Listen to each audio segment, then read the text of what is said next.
ស្ត្រីនោះបានដើរចូលទៅក្នុងបន្ទប់របស់នាយកប្រតិបត្តិជណ្ដើរយន្តឯកជនវិនាទីបន្ទាប់បុរសនោះបានដើរទៅគាត់បានឃើញនរណាម្នាក់បានយករបស់គាត់ជណ្ដើរយន្តហើយគាត់បានបាត់បង់វាទាំងស្រុងគាត់បានស្រែកដាក់ជំនួយការរបស់គាត់រួចទាញវាចេញវីដេអូសុវត្ថិភាពឥឡូវនេះស្ត្រីនោះមិនដឹងអ្វីទាំងអស់អ្វីដែលនឹងមកដល់នៅពេលដែលអ្នកត្រួតពិនិត្យស្រីដើរទៅមកនាងបានសម្លឹងមើលមួយផ្លែតមុខរបស់ស្ត្រីនឹងការច្រណែនបានផ្ទុះឡើងក្នុងភ្នែករបស់នាងដូច្នេះនាងបានហៅស្ត្រីនោះឲ្យចូលមកការិយាល័យរបស់នាងហើយបានប្រគល់ភារកិច្ចដំបូងឲ្យនាងប្រគល់ឯកសារទៅនាយកប្រតិបត្តិប៉ុន្តែអ្វីដែរស្ត្រីមិនបានដឹងថានេះជាអន្ទាក់ទេព្រោះរឿងមួយដែលបុរសនោះស្អប់បំផុត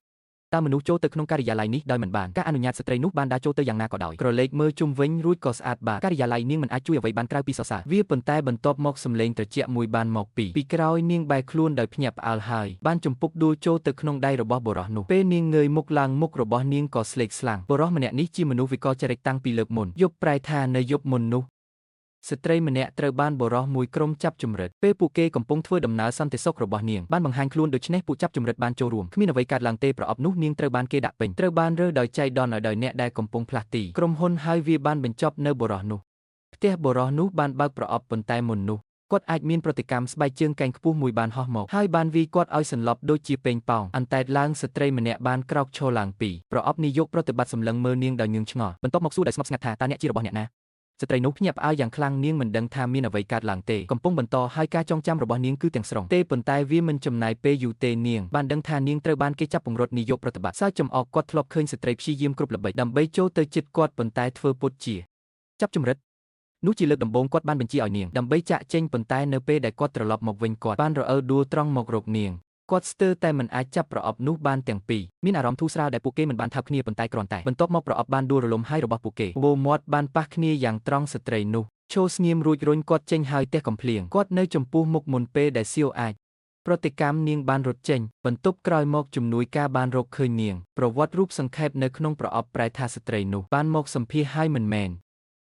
គ្រាន់តែក្រុមហ៊ុនណាមួយវាគឺជារបស់នាយកប្រតិបត្តិក្រុមហ៊ុនប៉ុន្តែជំនួយការបាននិយាយថានាងមិនបានទទួលការងារនោះទេពេលនោះសៀវបានឃើញផលប័ណ្ណរចនារបស់នាងហើយភ្លាមនោះបានផ្លាស់ប្ដូរគំនិតនេះគឺជាអស្ចារ្យណាស់ជួននាងគាត់បានបញ្ជាឲ្យគាត់ជំនួយការដើម្បីស្វែងយល់ពីមូលហេតុដែលនាងបានបង្ហាញខ្លួននៅផ្ទះរបស់គាត់មិនយូរប៉ុន្មានស្ត្រីនោះបានទទួលទូរស័ព្ទនាងទទួលបានការងារហើយរឿងនេះបានទៅដល់វគ្គនោះភ្លាមមួយថ្ងៃធ្វើការដំបូងរបស់ស្ត្រីនោះនាងបានសម្រុកចូលទៅក្នុងការិយាល័យរបស់នាយកប្រតិបត្តិនាងជឿជាក់ថាគាត់ជាមនុស្សល្ងង់នាយកប្រតិបត្តិបានងាកមកអង្គុយលើកៅអីរបស់គាត់ប៉ុន្តែនាងបានចាប់គាត់ដៃនាងស្រែកកៅអីនោះសម្រាប់តែនាយកប្រតិបត្តិប៉ុណ្ណោះនាយកប្រតិបត្តិបានមកក្បាលហើយអ្វីដែលធ្វើឲ្យយុវវ័យគិតថាខ្ញុំមិនមែនជានាយកប្រតិបត្តិស្ត្រីនោះសើចចំអកឲ្យបុរសនោះហើយបាននិយាយថាប្រសិនបើគាត់ជានាយកប្រតិបត្តិនោះធ្វើឲ្យនាងជាម្ដាយរបស់គាត់ប៉ុន្តែភ្លាមនោះក្រុមមួយបុគ្គលិកបានដើរក្បួនពួកគេទាំងអស់គ្នាបានស្វាគមន៍ភ្លាមអរុនសួស្ដីនាយកប្រតិបត្តិស្នាមញញឹមរបស់ស្ត្រីកាន់តែកកស្ទះនាងកាន់តែខ្លាំងឡើងសើចកាន់តែពិបាកនាងកាន់តែបាក់បែកគ្រាន់តែបន្ទាប់មកអ្នកគ្រប់គ្រងការពីវគ្គមួយបានស្ទុះចូលមកនាងបានស្រែកដាក់ស្ត្រីនោះថាចោទប្រកាន់នាងពីបទរារាំងការចូលទៅក្នុងការិយាល័យនាយកប្រតិបត្តិនិងគម្រាមបាញ់ចេញនាងនៅនឹងកន្លែងស្ត្រីនោះបានព្យាយាមការពារខ្លួននាងផ្ទាល់ដោយនិយាយថាអ្នកគ្រប់គ្រងបានប្រាប់នាងឲ្យចូលមកប៉ុន្តែអ្នកគ្រប់គ្រងបានកាត់នាងចោលហើយបានជំរុញឲ្យនាយកប្រតិបត្តិបណ្ដេញនាងចេញជាបន្ទាន់ស្ត្រីនោះបានអង្វរឲ្យស្ពតថានាងដឹងថានាងខុសហើយភ្លាមនោះជំនួយការបានដើរមកជាមួយវីដេអូសុវត្ថិភាពស្ត្រីនោះមើលឲ្យកាន់តែជិតវាគឺជាវីដេអូជណ្ដើរយន្តពីវគ្គទី1អ្នកគ្រប់គ្រងបានឆក់យកថែផ្លេតហើយញឹមដោយត្រជាក់នាងចំអកកំហុសពីរយ៉ាងក្នុងថ្ងៃតែមួយនោះជាអាជីពមួយហើយទោះប្រហារជីវិតនាយកប្រតិបត្តិបានសម្លឹងមើលភ្នែករបស់ស្ត្រីពោពេញដោយចំណាប់អារម្មណ៍ភ្លាមនោះជំនួយការម្នាក់ទៀតបានដើរចូលមកអ្នករាល់គ្នាទប់ដង្ហើមបុរសនោះនិយាយយ៉ាងស្រទន់ស្ត្រីម្នាក់នេះប្រហែលជាអ្នកហើ